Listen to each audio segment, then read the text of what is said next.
Hello everyone, welcome to my YouTube channels study classes में आप सभी को स्वागत करता हूं। आज हम आप सबको बताने वाले हैं रेलवे के कुछ महत्वपूर्ण जीके। तो आज हम आप सबको टाइप 3 पढ़ाने वाले हैं, ठीक ना। टाइप 3। तो सबसे पहले मैं आप सबको बता दूं कि सबसे प्राचीन वेद आपका कौन सा होगा। तो सबसे पहले आपका प्राचीन वेद कौन सा होगा? ऋग्वेद। ऋग्वेद को हम लोग सबसे प्राचीनतम वेद मानते हैं। क्या मानते हैं? ऋग्वेद को हम लोग सबसे प्राचीनतम वेद मानते हैं, ठीक है। अगला क्वेश्चन देखिएगा, भारतीय संगीत का जनक किसे कहा जाता है? अब भारतीय होगा आपका संगीत का जनक किसे कहा जाता है? सामवेद को। भारतीय संगीत का जनक किसे कहा जाता है? तो सामवेद को कहा जाता है भारतीय संगीत का जनक। अगला क्वेश्चन देखिएगा, गद्य और पद वाला आपका वेद आपका कौन सा होगा? एक होता है आपका गद्य और दूसरा होता है आपका पद। गद्य और पद इन दोनों का वेद कौन होगा आपका? तो यजुर्वेद। यजुर्वेद जो होगा उसको हम गद्य और पद दोनों कहते हैं। क्या कहते हैं? यजुर्वेद को ही हम गद्य और पद दोनों कहते हैं। अब यहाँ पर देखिएगा, सबसे प्राचीन पुराण आपका कौन सा होगा? अगर आप सबसे क्वेश्चन अगर कोई कह देता है कि सबसे प्राचीनतम पुराण कौन सा होगा, तो सबसे प्राचीनतम पुराण आपका मत्स्य पुराण जो होगा सबसे प्राचीनतम पुराण होगा। क्या होगा? सबसे प्राचीनतम पुराण होगा तो कौन? मत्स्य पुराण। अगला क्वेश्चन देखिएगा, पुराणों के रचयिता किसे माना गया है? आपसे बहुत अगर क्वेश्चन अगर कोई कह दे कि पुराणों के रचयिता किसे माना जाता है, तो पुराणों के रचयिता लोम हर्ष उग्र श्रवा को कहते हैं। किसको कहते हैं? लोम हर्ष उग्र श्रवा को कहते हैं पुराणों के रचयिता।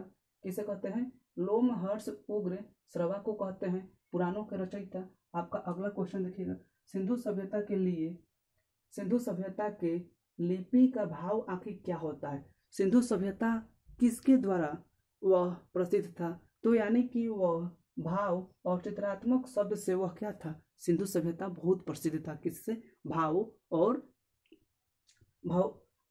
और चित्रात्मक शब्द से वह बहुत प्रसिद्ध था, ठीक है। अगला क्वेश्चन देखिएगा, इतिहास का पिता किसे कहा जाता है? तो इतिहास के पिता यहाँ पर समझिएगा, इतिहास का पिता किसे कहा जाता है? तो इतिहास के पिता हेरोडेटस को कहते हैं। किसे कहते हैं? इतिहास के पिता हेरोडेटस को कहते हैं। अगला क्वेश्चन देखिएगा, सिंधु सभ्यता का सर्वमान काल आखिर कितना से कितना ईसा पूर्व तक था? सिंधु सभ्यता का सर्वमान काल कितना से कितना ईसा पूर्व तक था? तो बहुत बेहतरीन तरीका है। सिंधु सभ्यता का सर्वमान काल आपका 2350 ईसा पूर्व से 1750 ईसा पूर्व तक था। तो यहाँ पर समझिएगा 2350 ईसा पूर्व से 1750 ईसा पूर्व तक तो यहाँ पर इनका था। तो सबसे पहले समझिएगा 2350 और 1750 में अंतर आपका क्या दिखाई देगा?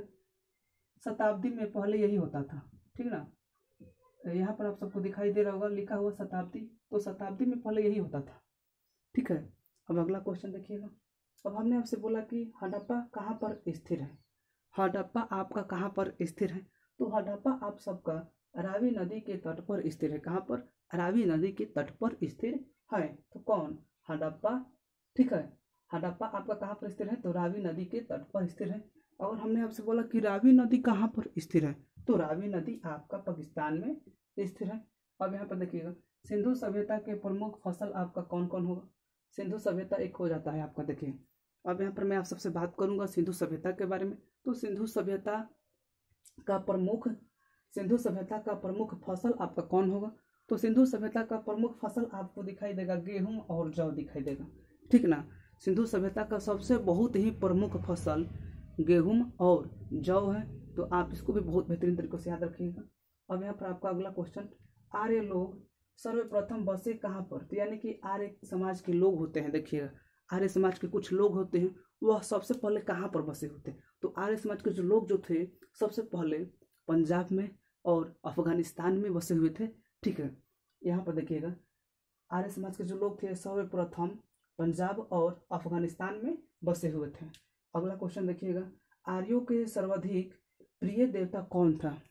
आर्यों के सबसे अधिक, यानी कि होता है ना कि हमारा प्रिय ईश्वर ये है, तो उसी प्रकार से आर्य समाज के लोग का प्रिय देवता यानी कि इंद्र को ही प्रिय देवता मानते हैं। इंद्र उनका प्रिय देवता है, समझिएगा। आर्यों के प्रिय पशु कौन था? अब यहाँ आर्य समाज के जो लोग था उन सभी का प्रिय पशु कौन था? तो घोड़ा। क्या था? घोड़ा। अब यहाँ पर आपका अगला क्वेश्चन, सत्यमेव जयते कहाँ से लिया गया है?